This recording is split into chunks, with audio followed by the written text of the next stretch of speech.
The opinions expressed on this program represent the viewpoints of individual authors or contributors and do not necessarily reflect those of Troy University.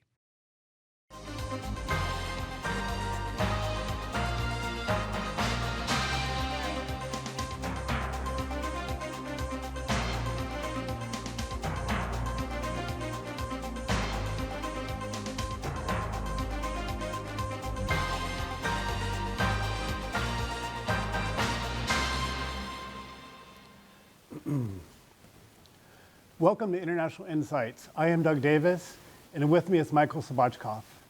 On this episode, we will be speaking with Ambassador Jack Matlock. It is a great pleasure for myself to welcome Ambassador Matlock to our program. He has an impressive career. He started in the Foreign Service in 1956, became U.S. Ambassador to Czechoslovakia in the 1980s, served on the National Security Council, and became Ronald Reagan's ambassador to the Soviet Union. Since leaving the Foreign Service in 1991, he has earned a doctorate and published several impressive works, including Autopsy on an Empire, Reagan and Gorbachev, How the Cold War Ended, and Superpower Illusions. Ambassador Matlock, welcome to the program from Florida. Thank you. Glad to be with you. Perfect. Ambassador Matlock, I would like to open the questions about an article that you wrote in December entitled, What Happened to America? And you asked, basically, you compared America to today's America to that of 1982. How has America changed since 1982, and what have we lost in a generation? Well, I wrote that article when I had come across a copy of a speech I made in Prague, Czechoslovakia in 1982. And we were allowed to give a speech. This was, at that time, a very tight communist ruled country. And the only time we had to, on the local media, was to address their people on the local television on the 4th of July, our national holiday. And I delivered that speech in Czech at the time. And looking over the text, I saw that many of the things I said about America then would not really apply today.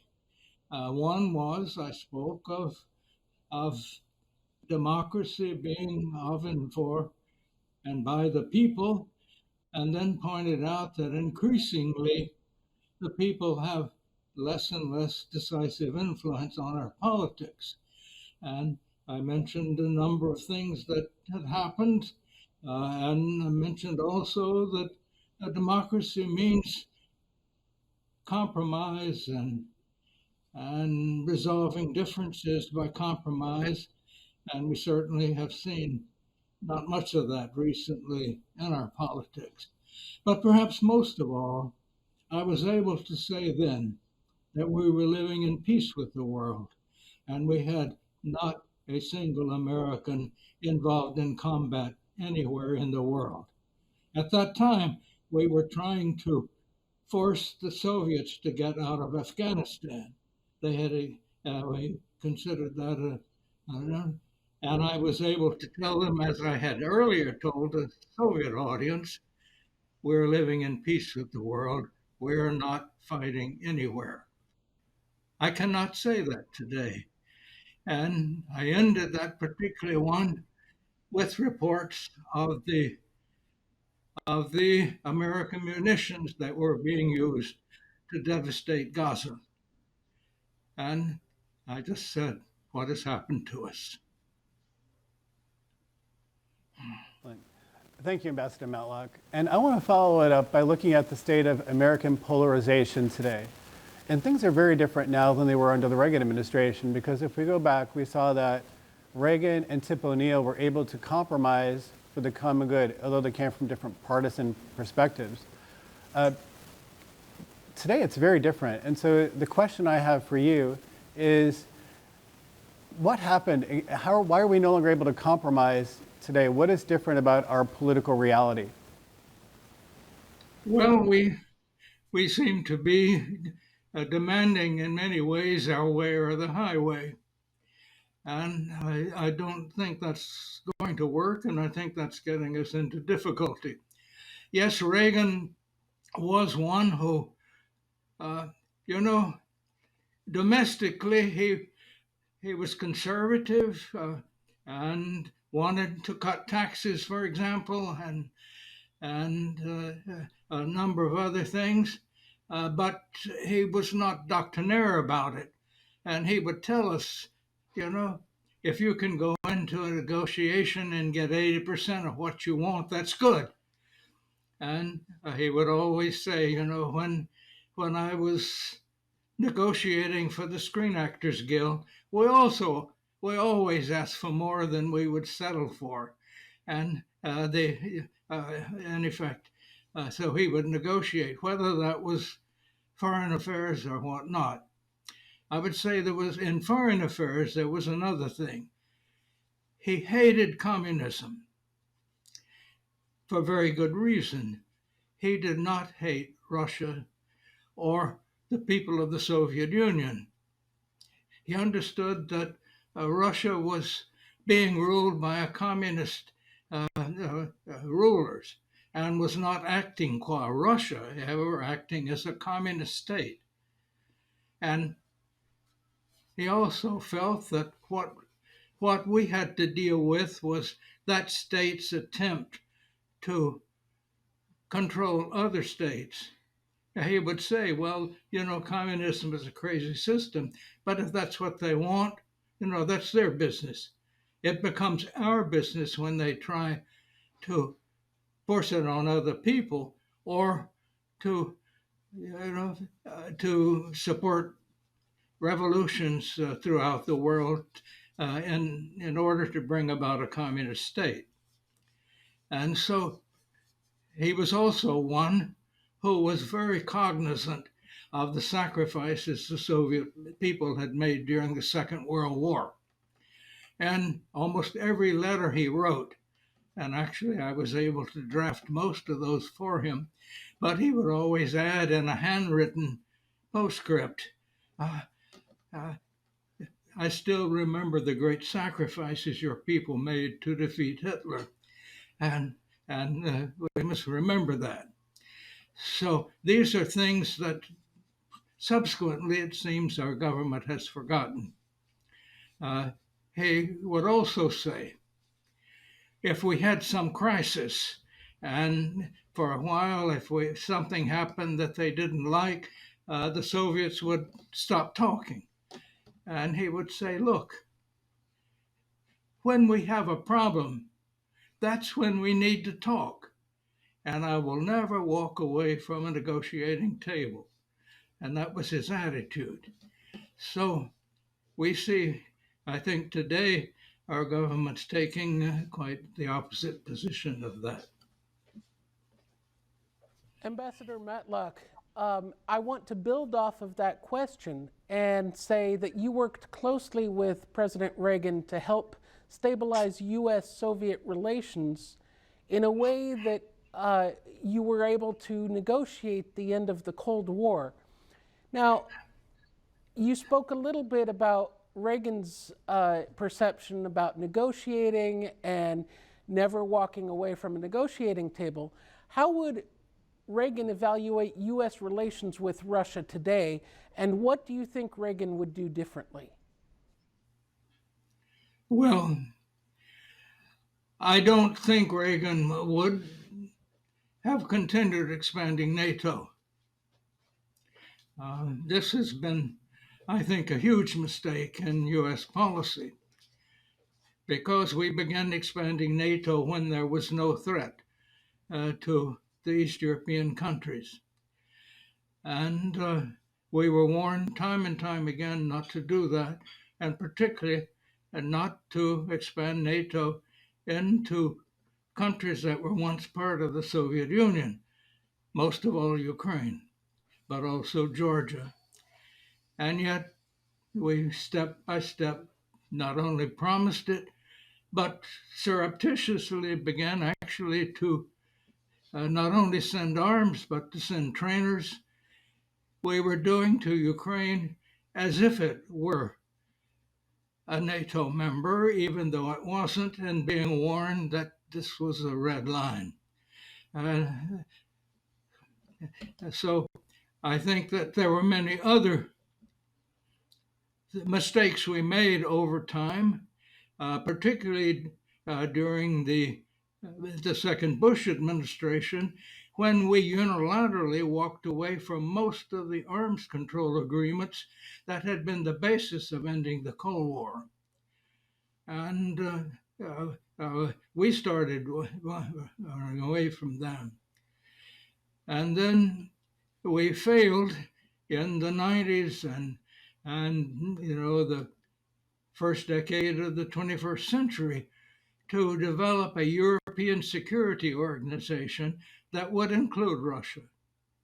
Instead, we began to increase security for Eastern Europe and others, and in an attempt to exclude Russian influence. Of course, that was seen as hostile. And finally, we began to deploy missiles in the countries of Eastern Europe. Now, these were missiles that were anti-ballistic missiles, but they were a type which could very easily be converted to offensive missiles. And President Putin had offered, okay, if you want to deploy them there, why don't we have a joint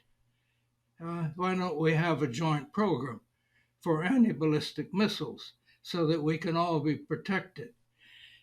Now, and that was considered and turned down. And the thing is that Reagan, when he proposed his Strategic Defense Initiative, he told Gorbachev, if we're able to develop it, we'll share it with you, because he understood that one side shouldn't have a total defense and which would protect them, from the other side without the other side having that. Well, Gorbachev didn't believe him, but he believed that. Now, that was a proposal that if Reagan had been president at the time, he would have jumped at it, because he understood. He absolutely hated nuclear war, the idea of it, and he was not at all comfortable with the philosophy at that time that we were going to have mutual sort of mutual destruction. In other words, if one side used it, the other had enough to exterminate the other side. But Reagan would say, no, this is immoral. You're telling me the only way I can protect the American people is killing millions of others? That is unacceptable. This was mutual self-destruction. And Gorbachev agreed with him, and of course they came very close to an agreement to eliminate nuclear weapons, which didn't work out for a whole variety of reasons, largely domestic politics in the United States. But there is no question that our policies and the Russian leaders' reaction to them has raised that threat once again from the very low level it was when Reagan left office. I would say one other thing now that we're talking about Reagan. Reagan, as I said, hated communism, and he at one time called the Soviet Union an evil empire when it was communist. He never once insulted a Russian leader publicly. And he didn't personalize these things. He tried to understand where they were coming from. And when I was his advisor on the NSC, what interested him most is how can Gorbachev and I understand each other. So he would spend more time studying Gorbachev than he did all the details of arms control and these other issues. And I remember that when Soviet Foreign Minister Gromyko, who was really a hardliner, first came into to Washington, President Reagan received him almost like a chief of state, giving him a dinner and a luncheon in the Jefferson Room and so on. And his first words when they met were, "We hold the peace of the world in our hands. We must cooperate." And Gromyko shook hands. That was his attitude. And I would say he never once, called them names or anything in public. He was always respectful, understanding that these are human beings. And if you really want to deal with another country, you don't insult them. You don't call them names. That's almost juvenile, what we've seen happening in our politics today. It's if our leaders are out, juveniles on a schoolyard shelling names at each other. That is not diplomacy. That was a very important story. And Ambassador Matlock, I would like to follow that up by addressing contemporary U.S.-Russian relations and asking, how do things fall to where they are today? You address this in your book, Superpower Illusions. What should we do differently today? Well, I think we,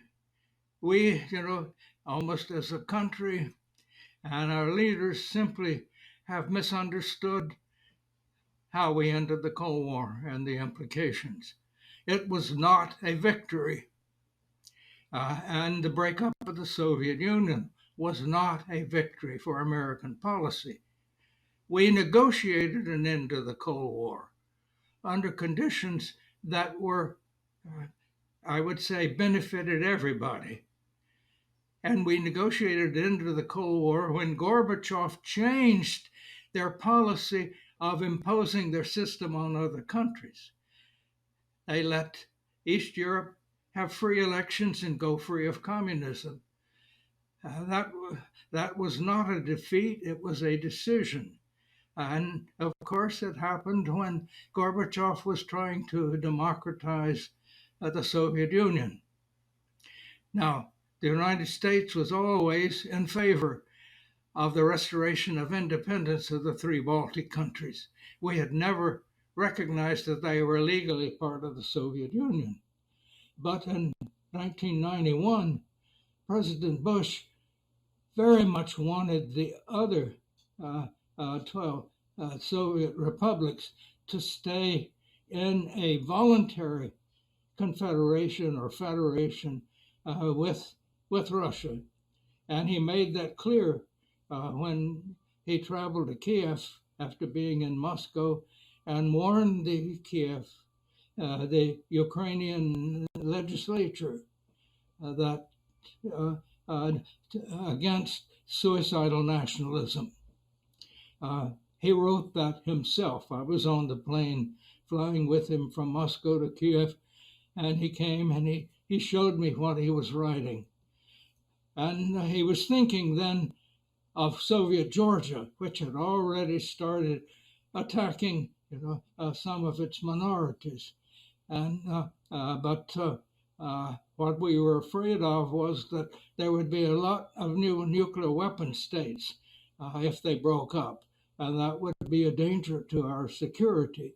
So the breakup of the Soviet Union happened not because of our pressure from the outside, and it happened after the Cold War ended.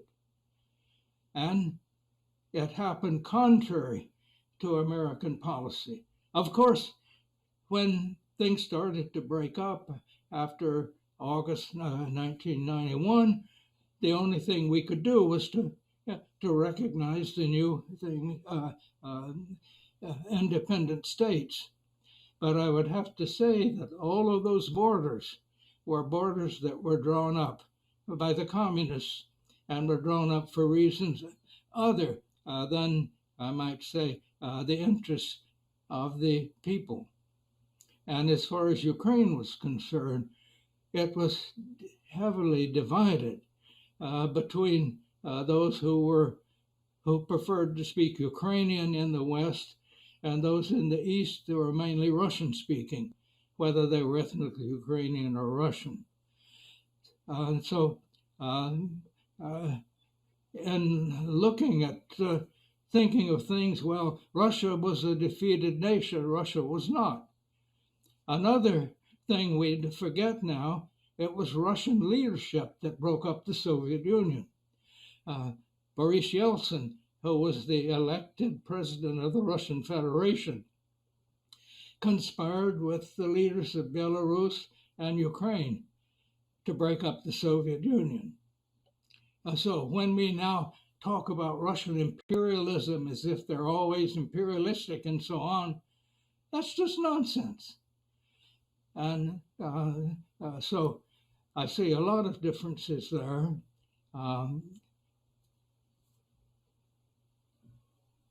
Ambassador Matlock, it's been months, if not years, since Biden has spoken with President Putin. And there seems to be little to no communication at all with Russia now. How can this be overcome? And how do we help ease or resolve the tensions between the two countries?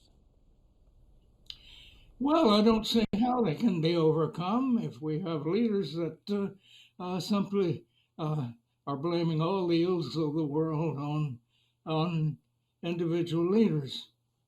That doesn't mean I approve or like anything that President Putin has done. It has been a tragedy the way that the freedoms in Russia are being constrained and have been. But I think we have to understand that other countries feel that their politics is a matter for them to decide and not for outsiders to come in and take sides. And I think our problem has been two things. One thing, we've been too quick to take sides in what are usually internal disputes, and we have been too ready to use the threat or the actual application of military or economic constraints to achieve what seems to others self-serving ends. And it seems to me these are very dangerous, particularly when you're dealing with a peer nuclear power. And I think that's something we also don't understand. We tend to get, I would say we tend to be very almost arrogant in our assumption of American superiority, whether that be moral or physical or technological. I think that we need to be more considerate of how others are going to react to this, and also understand that, others do have their point of view, which you have to understand, even if you don't agree with it, if you're going to deal with them peacefully and productively. Thank you. Ambassador Matlock. The Ukraine war is now beginning its third year. Do you see any prospects for ending the war? What needs to happen for the war to end? This is a war which never should have happened. And, if there had not been, in effect, a coup d'etat in 2014, one which Russia has every reason to think that the United States instigated, that may be an exaggeration, but when they say that we caused it, they do have evidence that might lead them to suspect that. And this is something that the United States would not have tolerated in any country close to us.